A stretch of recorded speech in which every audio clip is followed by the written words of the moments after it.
ओडिशा के बालासोर में हुए ट्रेन हादसे ने हर एक को झकझोर कर रख दिया है। 2 जून की वो शाम जब 288 लोगों की एक झटके में मौत हो गई और 1100 के आसपास लोग घायल हो गए। कोई अपने घर से वापस लौट रहा था तो कोई अपनों के पास वापस आने का वादा देकर अपने काम पर लौट रहा था। किसे पता था कि जिस शाम वो अपने अपने घरों से चल रहे हैं, ये सफर उनका आखिरी सफर साबित हो जाएगा। 2 जून की वो शाम जब 7 बजे हर कोई ट्रेन में अपनों को याद कर रहा था तो कोई अपनों के साथ बैठा था, कोई अपने पिता से मिलने जा रहा था तो कोई अपनी मां से मिलकर आ रहा था। लेकिन उस दिन कई लोगों के अपनों से किए वादे अधूरे रह गए।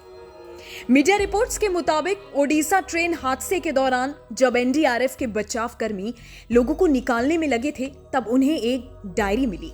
डायरी के एक फटे पन्ने की तरफ हाथियों, मछलियों और सूरज के चित्र बने थे। एक तरफ अधूरी कविता लिखी थी। आइए सबसे पहले आपको वो कविता सुनाते हैं। अल्पो अल्पो मेघा थाके, हल्का बृष्टि हुए, चोटो चोटो गोलपो ठेके, भालो बासा सृष्टि हुई। ठहरे ठहरे बादलों से बरसती हैं बूंदे, जो हमने तुमने सुनी थी कहानियां, उनमें खिलती हैं मोहब्बत की कलियां। भालो बेशी तोके चाई, सारा खून आचिस तोई मोनेर साठे। मुझे हर वक्त तुम्हारी जरूरत है, हर वक्त मेरे दिलो दिमाग में तुम ही छाए हो। ये कविता लिखते हुए उस शख्स ने सोचा भी नहीं होगा कि ये कविता उसकी उस दिन अधूरी रह जाएगी। उस दिन न जाने कितनों के ख्वाब अधूरे रह गए, कितनों के वादे, कितनों का प्यार अधूरा रह गया। मीडिया रिपोर्ट्स के मुताबिक एनडीआरएफ के हाथों ये डायरी लगी।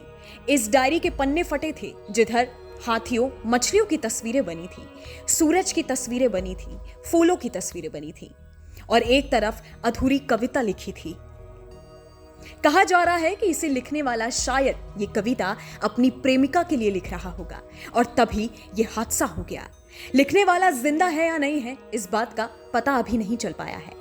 रेस्क्यू ऑपरेशन में शामिल टीम और अधिकारियों ने बताया कि डायरी को संभाल कर रख लिया गया है। अभी तक जितने भी शवों को पहचानने आए हैं, किसी ने भी इस शायरी लिखे डायरी को नहीं पहचाना। आपको बता दें कि ओडिशा के बालासोर जिले में शुक्रवार देर रात 2 पैसेंजर ट्रेनों और एक मालगाड़ी की आपस में टकरा जाने से कम 288 लोगों की मौत हो गई और 1100 के आसपास लोग घायल हो गए। टक्कर इतनी भयानक थी कि जिसने भी देखा या सुना वो दंग रह गया।